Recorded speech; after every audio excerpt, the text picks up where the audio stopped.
What's up guys, Jojo here. So today we're going to be talking about Lacrimosa because she has quickly become one of the most talked about characters in Neverness to Everness right now. Everywhere I look, people are asking the same questions. Is she worth pulling? Is she actually meta? Can she compete with the strongest DPS characters currently in the game? And most importantly, should free-to-play players spend their hard-earned pulls on her? Well, after looking at everything we've seen so far, I think we finally have a pretty good idea of where Lacrimosa stands. And honestly, she's looking incredibly strong. Now before we talk about damage numbers and team performance, I always say the same thing whenever a new character releases.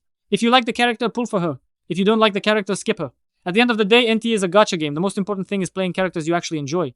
But if you're someone who cares about account progression, clearing difficult content, and getting maximum value from your resources, then let's break down exactly why so many players are excited about Lacrimosa.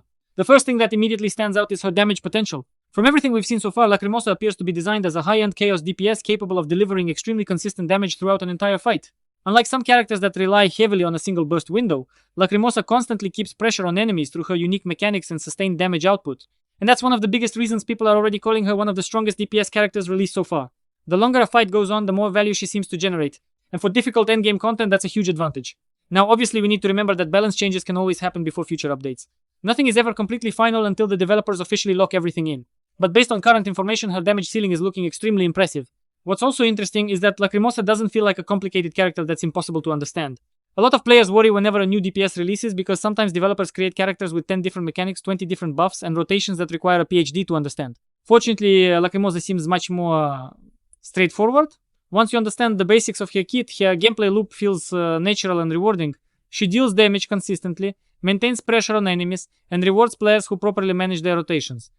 Because of that, I think she'll appeal to both casual players and hardcore players alike. Now, let's talk about whether she's actually necessary for your account. And honestly, the answer depends entirely on your current roster. If you already have multiple fully built DPS characters that can comfortably clear all content, then Lacrimosa becomes more of a luxury pool. She isn't a character you absolutely need to enjoy the game. But if you're looking for a powerful main DPS that can potentially carry future content for a very long time, then she's definitely one of the best options we've seen so far. This is especially true for newer players who may not have a fully developed roster yet. Having a strong carry character can make progression significantly easier, and Lacrimosa looks more than capable of filling that role. Another thing worth mentioning is her future potential. One thing experienced gacha players always look for is longevity. Nobody wants to spend months saving resources for a character that gets power crept immediately after release. And this is actually one of the reasons why the community seems so optimistic about Lacrimosa. Her kit isn't built around a gimmick that only works in one specific situation. Instead, she brings strong personal damage, reliable performance, and mechanics that should remain useful regardless of future content changes. That's usually a very good sign for long-term value. Of course, we'll have to wait and see how future characters affect the meta, but right now, Lacrimosa looks like the kind of unit that could remain relevant for many updates. Now, let's address one of the biggest questions free-to-play players have been asking. Should you pull for Lacrimosa or save for future characters?